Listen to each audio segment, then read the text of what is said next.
Hey everybody, it's me, Jason. So I'm getting into a new hobby, and I understand that getting into a new hobby can be kind of hard sometimes. So that hobby is brewing beer. I like to drink beer, so I've decided I'm going to brew some. So I know I'm going to make a lot of mistakes along the way, but the best thing about making mistakes is you get to learn from them. And I'm going to share with you my whole brew making or beer making process and all my mistakes, so hopefully you don't make them. So I'm going to show you what I just bought, and we'll go through this equipment together, and we're going to learn together. I went to my local brewing store, and they had this Brewer's Best beer brewing equipment kit. It was about $170, but it came. That's a lot of money. But it came with like everything you need. So the first thing that was kind of just about on the top was this hose here, and it comes with a little lock, so you can stop the flow whenever you want.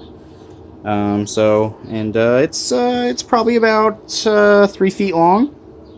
Yeah, I'd say about 3 feet long. Next thing I think I pulled out was this auto siphon, and it has little instructions here of how to use it. So we'll get into that on the probably bottling day of the first batch.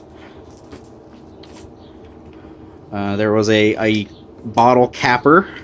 So this kit did not come with bottles or caps, so I had to buy those from my local home brewing store as well. So just know that this kit does not come with bottles or caps, so you'll have to buy those separately. It came with this 10-inch sample flask, and inside of the flask it was a thermometer there. So this is like a stick-on thermometer. So and it's in Celsius and Fahrenheit, sorry. It also came with this hydrometer, and the hydrometer, from what I read on the instructions, here, let me pull it out of the tube. It's used for a lot of different things. You can use it for wine or beer. This is what it looks like. And it looks like you can find out how much sugar is in the sample. Here's the instructions. You can't really see it, but you can look at the gravity, the specific gravity, and the balling or bricks. And the potential alcohol by volume. So there's a lot of stuff. Apparently, that's the science, and that's the stuff I hope to learn more about. Is that stuff? All right. What else was in there? There's of course a thermometer. It's quite long. Again, this is in both Fahrenheit and degrees Celsius. If you pull it out, I'm not going to do that because it's a typical thermometer. There was this slotted paddle spoon, and again, it is quite long. It's probably 2 feet long. There is this. This is used for bottling. I don't know what it's called, but it has a spring-loaded nozzle right there. There was a couple brushes. One was bent at this 90-degree angle. I don't know if they did it to fit that in the box or if that's the way it's supposed to remain. We're going to find out. And this slightly shorter one. So these are for cleaning your carboy and your all your other equipment and sanitizing. Came with your carboy bung. So this fits in the top of the carboy. There is an Econo lock, and it comes in a bag here, so I haven't opened it, but this is to release the gases from your fermenter and also from your carboy. A lid for your fermenter. This is a bucket fermenter, so it came with a lid that already has a grommet placed inside of it.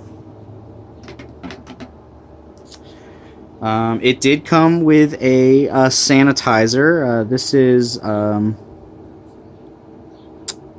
iodine sanitizer. I did have a discussion with the guy at the store about the different kinds of sanitizers.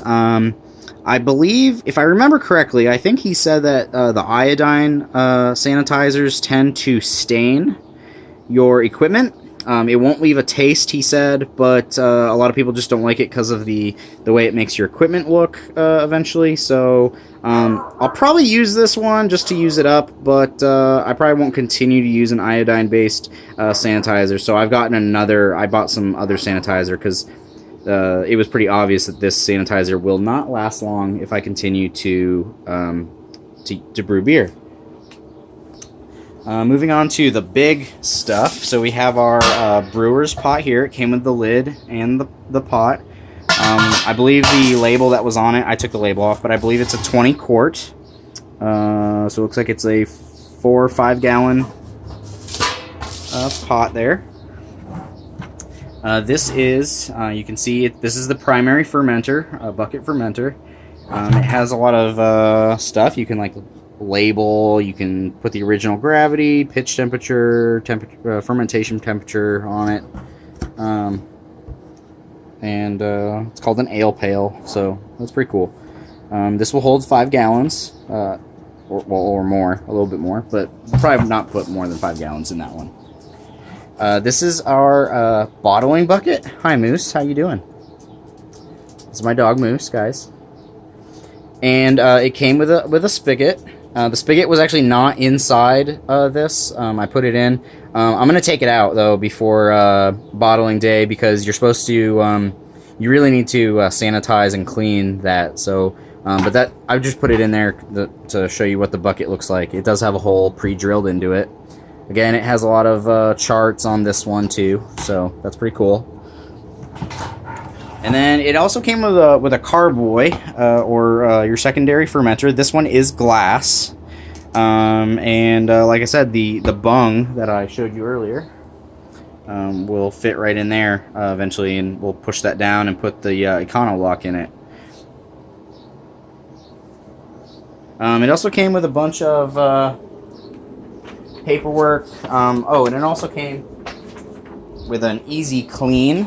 This is a no rinse cleaner. You do dilute it, and yeah, it doesn't say a whole lot about it other than how to dilute it. So no rinsing required. So that's pretty cool. It did come with this sheet, so you know, if anything, it kind of explains what all this stuff was too. Talks a lot more about the hydrometer, which I didn't even see.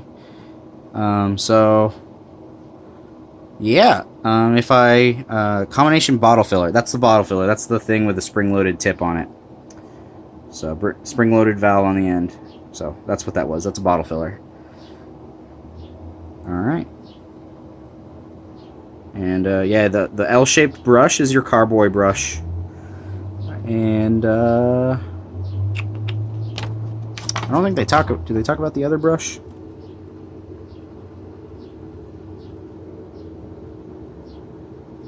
Nope, they don't really. Alright, well, the recipe I'm using is actually off the... Hey guys, so we have the equipment to brew beer, but we also need some ingredients. So again, I picked this all up at the Homebrewer's store. We have a liquid yeast for brewing package, but this is by, I don't know how to pronounce it, W yeast?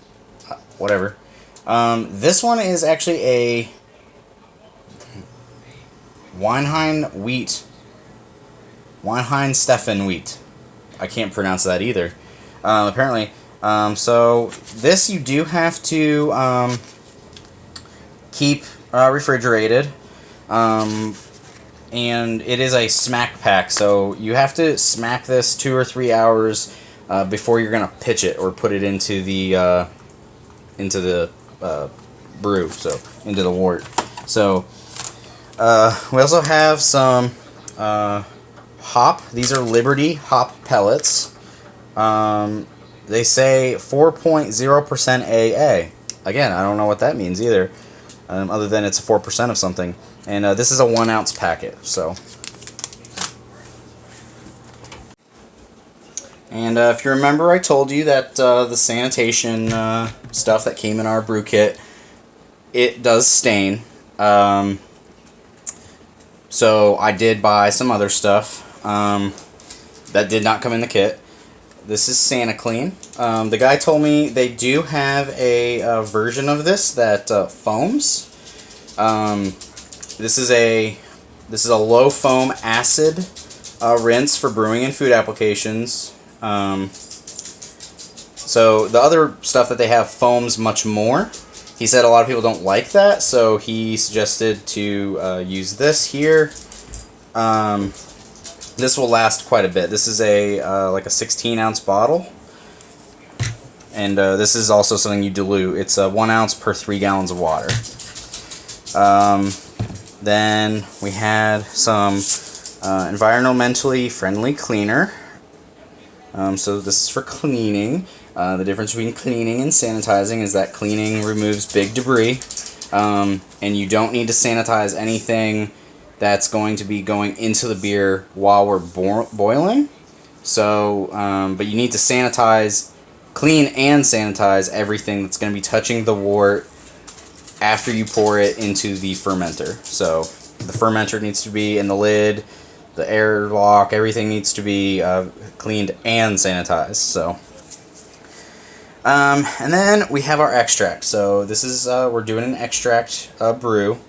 This is concentrated brewer's wort. I didn't know this. They didn't explain this in the Homebrewers Association instructions that we're using, but they make this, which is a liquid or like a syrupy. It's a thick syrup, and I bought 2. Here, you can see. I bought 2 of these.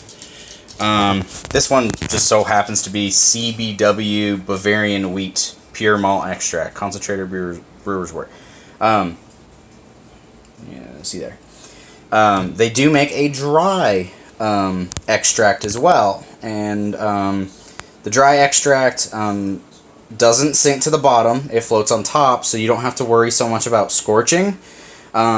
In the instructions that I have from the Homebrewers Association, they say to use, they pretty much use the extract here with the syrup, and they say to take your brewing pot off the heat, add the extract, stir it in, get it nice and dissolved in there, and then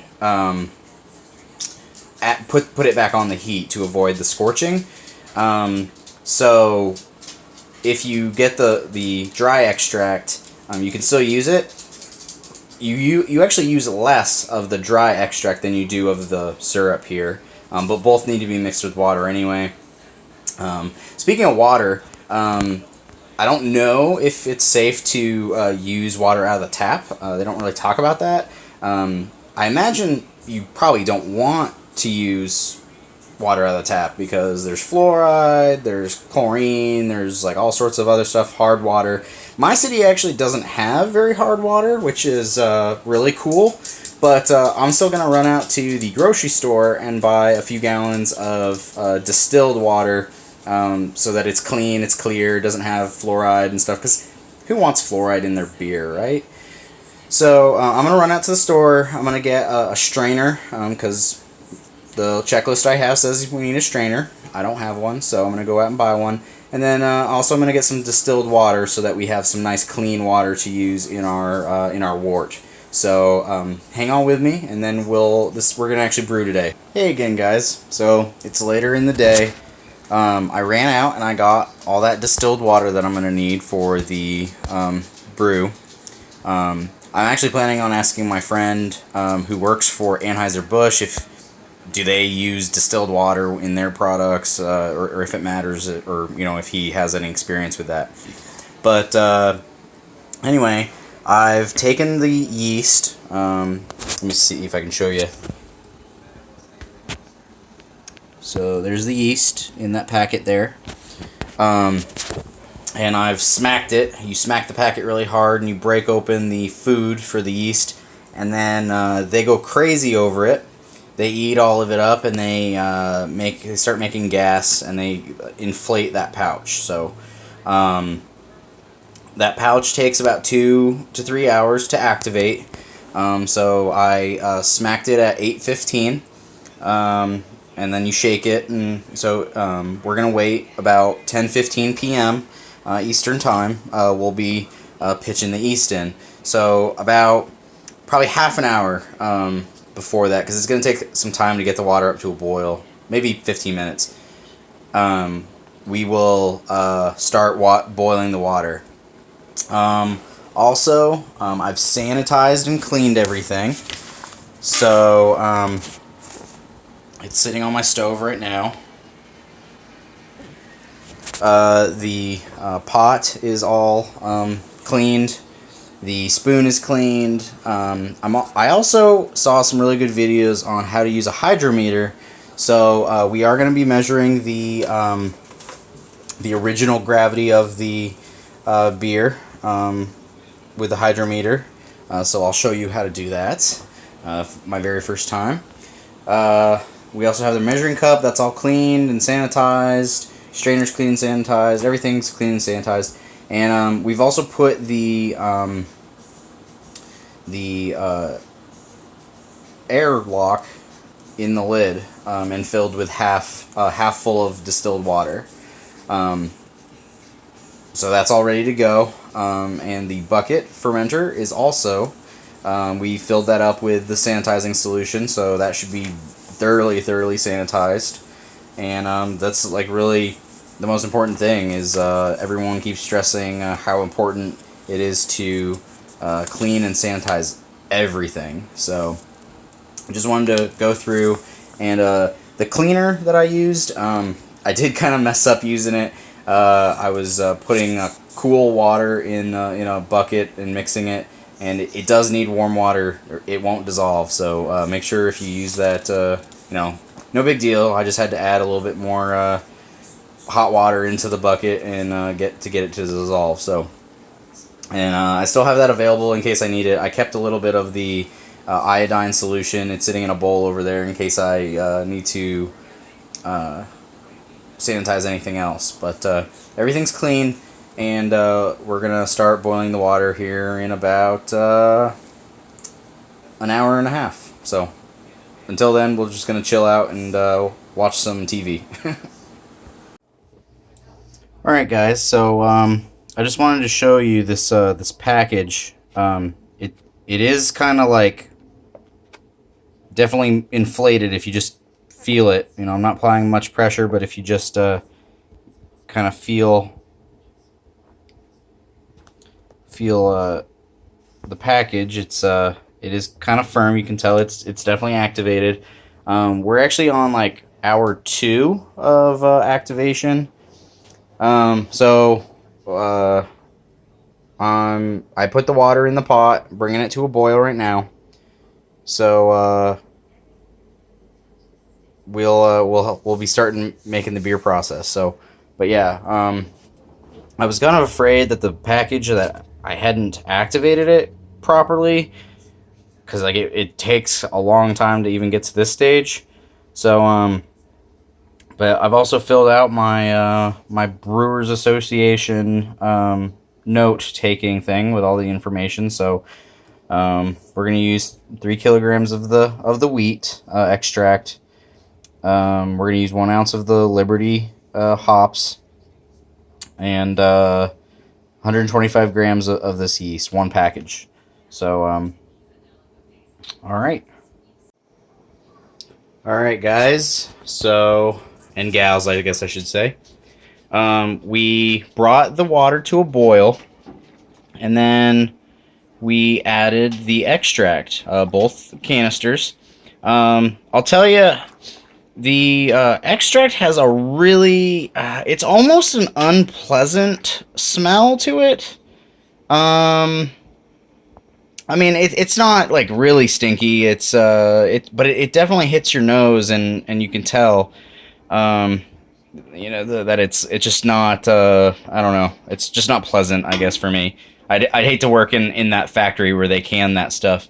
I will say this brand, it does dissolve really nicely. The bottle was really hard to open. I actually had to use a knife on the top. They have this like aluminum seal on it, which is great that they seal it, but yeah, like I couldn't grip the edge of the seal enough with my fingers to get this open, so I had to use a like a butter knife. But I tried scraping as much of it out as I could with my spoon, but there is a little bit left in there. I got most of it. But it does dissolve really, really quickly. You can pretty much just pour it right in and while you're stirring, and it does dissolve really nicely. And then I stirred it for a few minutes after I added both things of that. And so now we're bringing it back up to a boil. It does get a little bit foamy here. We've not added the yeast or anything yet. We've just added the extract. So there is a little bit of foam that develops up here. But hopefully that is normal. All right. Well, we're going to bring it back up to a boil. And then we're going to add the hops, and we're going to boil for half an hour. So that is our next step. So after this gets up to a boil, we will throw the hops in and then boil for 30 minutes. Alright, so we just threw in the hops. Okay, so we've got about 28 minutes left on the to boil.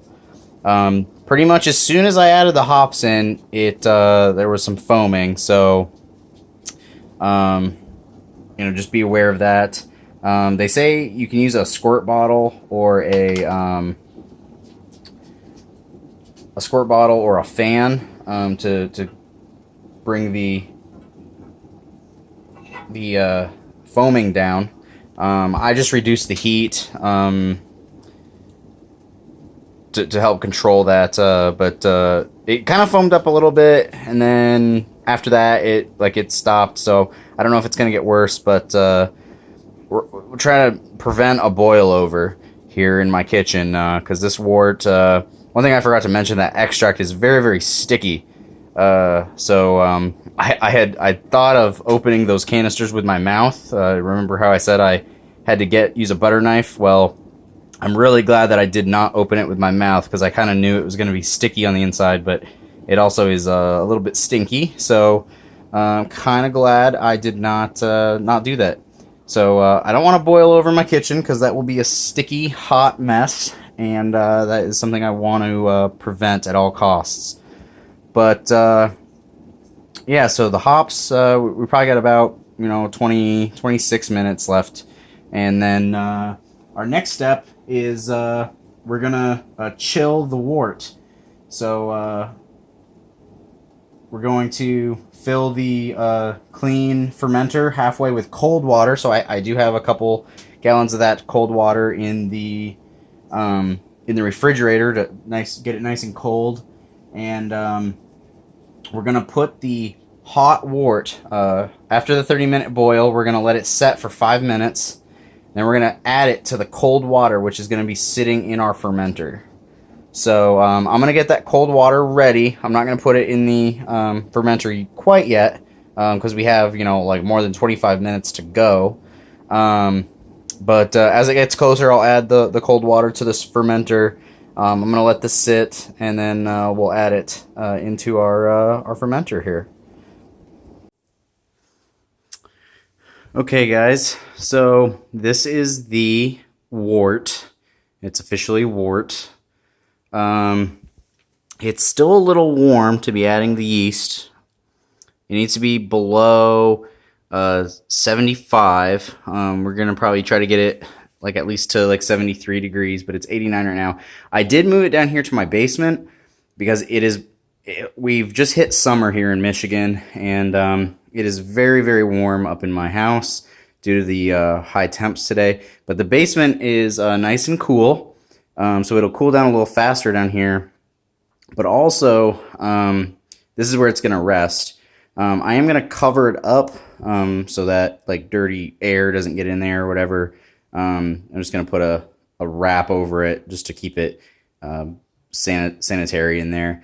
But yeah, we've got like 18 degrees to go before we can even add the yeast. So I have the yeast pack down here. I did sanitize the top of the yeast pack because we're going to be opening that and pitching the yeast soon. So the top of the yeast pack is sanitized, so we don't introduce anything in there either. It's the next day. Last night I didn't show it, but I pitched the yeast. I think it was like 1 in the morning. I started kind of late, so the bucket didn't cool as quickly as I wanted to. And actually, I was getting impatient, so I went out to a local restaurant and bar, had a few beers, and came home, and the thermometer was still reading 80, I believe. So it was actually a little bit high, but I couldn't stay up all night, looking after this to reach 75 degrees. So I pitched the yeast a little high. Hopefully that doesn't mess it up. That would be terrible. And I put it here. I shook it around too, for like a minute maybe, because they say that introduces air into the yeast. And actually we have some fermentation going on. We can actually see it. So I'm going to try to angle this. So if you see those bubbles, you can see that the yeast are actually making carbon dioxide. So that's a good sign that's happening. So we're gonna leave it down here in this basement. I'm actually kind of curious as to know how cool it is down here in the basement, because it's quite warm. Like I said, it's like middle of April, and we've been having some really great weather. Sorry, my hair's all messed up. I just woke up. It's the middle of April, so in the days when it's really nice out, it's getting really, really warm. Like yesterday, it was like in the 80s. So I want to know how cool it is down here. The recipe says to keep the yeast at around 65. I assume it's going to get much warmer than that in here throughout the day, but it is underground, so that's going to keep it nice and cool. So I'm going to actually get out a thermometer, and in my next clip, I'm going to show you guys how cool it is down here so we can actually get a good reading. Hey everybody, so I did want to wrap up this first brew video just with a few notes of things I learned and some mistakes I made. And like I said, hopefully they're not detrimental to my first brew. The first was that the stupid thing I did was that the airlock, the top of the airlock just so happened to be the same exact size and shape, obviously, as one of the caps off of the water gallons that I bought at the store, the distilled water that I bought. So, me not being familiar with the equipment, I put the cap for the water bottle, which doesn't have holes in the top of it, on the airlock. I realized it about a day in of fermenting that I'd done that, and so without opening the fermenter, I was able to pry that off and put the real cap on. So hopefully I didn't kill the yeast process or the fermentation process by putting the wrong cap on, because I'm lucky that it didn't explode in my basement. That would have been terrible. The other thing was that I did pitch the yeast a little high. From what I read online, though, that's not a big problem. Yeast can survive quite lower temperatures than the recipe calls for, and much higher than the recipe calls for. It is suggested that you pitch the yeast between 70 and 75 degrees Fahrenheit, but I pitched it at like 80 because I was tired of waiting around. Today, a week and 1 day after my first brew, I actually did the same exact recipe, but I did a couple things differently. The first was that in the first brew day, we used Liberty hops with a 4.0 AA value, and then this weekend I did the same exact recipe. It's going to be that Hefeweizen beer, but I used Pearl, and it had I think a 5.3% AA. I don't think I spoke about AA. This is something I just learned over the last week, was that the AA value is basically how bitter the hops are. And if you have something at 4.0% AA, 1 year, like that hop, the Liberty hops might be 4.0 1 year, but then the next year they might be 5. And so you might want to adjust the amount of your hops that you put into your batch based off of that AA value to get the same consistent taste every time. So I tried another bag of hops, a different strain of hops, to see how that affects the flavor. The other thing I did on the second batch that I did differently was that while the hops were boiling for 30 minutes, I covered the pot. The first time I didn't, but the second time I did. So the instructions don't say to boil covered or uncovered, so I tried that out. We're going to see how that affects it. And then I did also the yeast. This time, the yeast packet, when I smacked it, it really got quite large compared with the first time. So I don't know if the yeast packet that we got the first time was maybe bad or something, because it only got like maybe twice as big. This time when I hit the yeast packet, by the end of like the 2 or 3 hours, it was like 4 times as big as when we started. So just be aware that the yeast packets might be a little different from like lot number to lot number, and so you might get a couple of different values there. I imagine that's because it is home brewing. A lot of things happen between the place where they make the yeast packet and getting to your house, and that can affect the yeast. I also spoke with some people online. I'm getting more information there. I'll be happy to share that with you in later videos.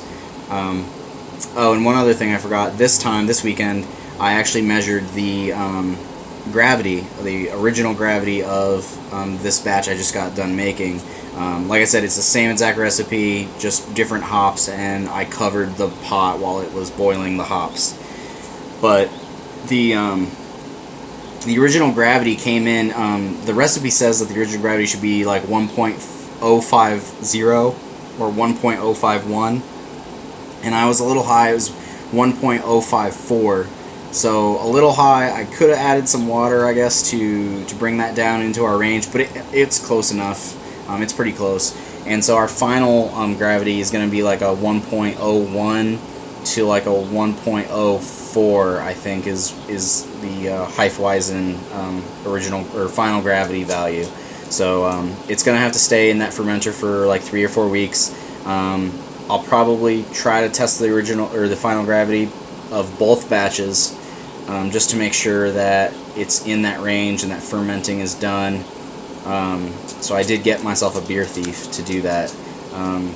You just got to be really careful about checking. Don't check the final gravity too often, because what I'm reading online is that that's a good way to just introduce oxygen and bacteria into your brew, and then you might ruin your batch. So just be careful about that. Like I said, I'm going to be making more videos. I think here in the next couple of weeks I'll be shifting over to partial mash, which is a little bit more complicated method of brewing. I kind of want to see how this comes out first, because if this beer was ruined, I might not want to go to something more advanced, of course. So like I said, keep looking out for my videos in the future, and keep on brewing.